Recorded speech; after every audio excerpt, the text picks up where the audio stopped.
Le pape François est au Congo depuis hier.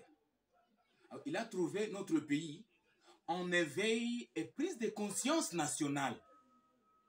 Ça, c'est un titre d'actualité tempologique.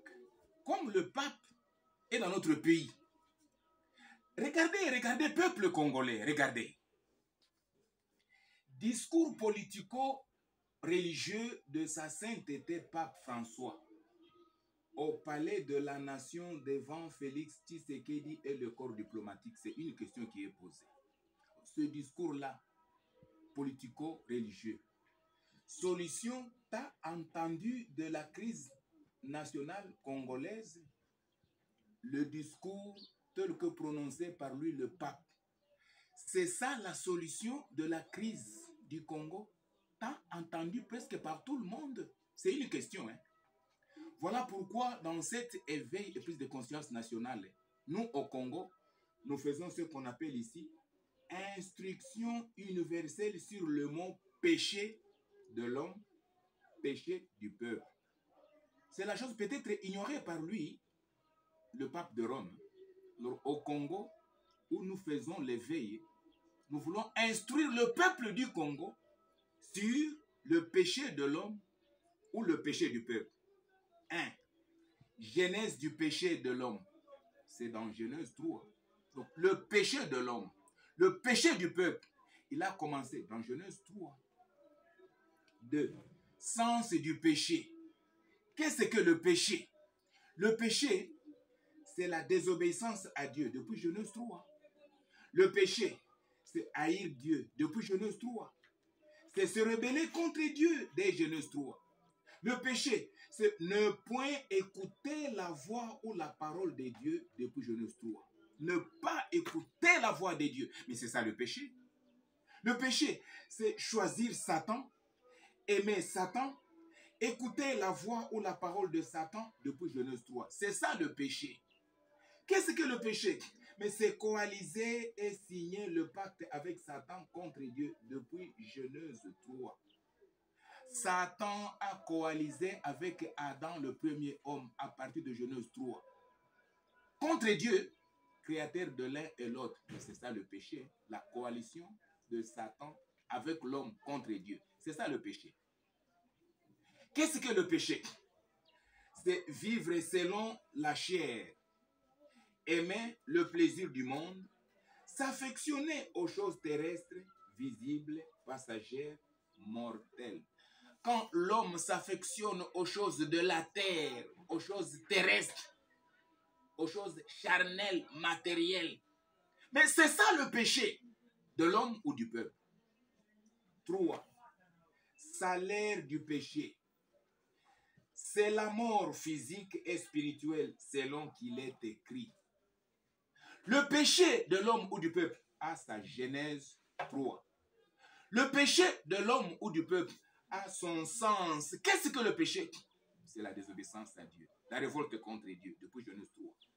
Le péché de l'homme ou du peuple, mais il a un salaire de la mort spirituelle et la mort physique. 4. Les conséquences du péché. Mais ce sont les malédictions multiformes de l'homme et du peuple, dont cet ensemble de crise, détresse, souffrance, douleur, maladie, soucis, inquiétude, sécheresse, blocage, pauvreté, nudité, chômage, stérilité, célibat, masque de vieillesse, confusion, malheur, humiliation, trouble, tension, querelle, division, guerre, tuerie, oppression, servitude, esclavage, dictature, persécution, mensonge, calomnie, imputation, exclusion, condamnation, corruption, pillage, vol, exaction, extorsion, tribalisme, possession démoniaque, etc., etc. C'est ça les conséquences multiples du péché. Un seul péché cause la mort. Un seul péché apporte au peuple tout ce qui vient d'être cité ici. 5. Condamnation et neutralisation du péché à la croix de Jésus. Donc, la justice de Dieu, elle s'est prononcée par Dieu à la croix de son Saint-Fils Jésus contre le péché de tous les hommes selon qu'il est écrit. Comme le péché c'est un mal devant Dieu et aux yeux de Dieu. Le péché qui a commencé dans Genèse 3. Le péché dont voici son sens, la désobéissance à Dieu, la révolte contre Dieu, la coalition avec Satan. Satan avec l'homme contre Dieu. Mais ce péché a un salaire de la mort spirituelle et physique. Ce péché a plusieurs conséquences dans la vie de l'homme et du peuple. Alors, ce péché a subi un châtiment de la justice de Dieu. Dieu a condamné le péché de tous les hommes, mais dans le corps de son Fils Jésus. À la croix, le péché avait été châtié, puni, condamné par Dieu et neutralisé. Maintenant, nous sommes au point 6. Absence du péché en Christ crucifié, c'est au même moment l'absence de ses conséquences. Et le retour à l'immortalité dans Genèse 1 à 2. Voilà ce que nous instruisons le peuple congolais en éveil et prise de conscience.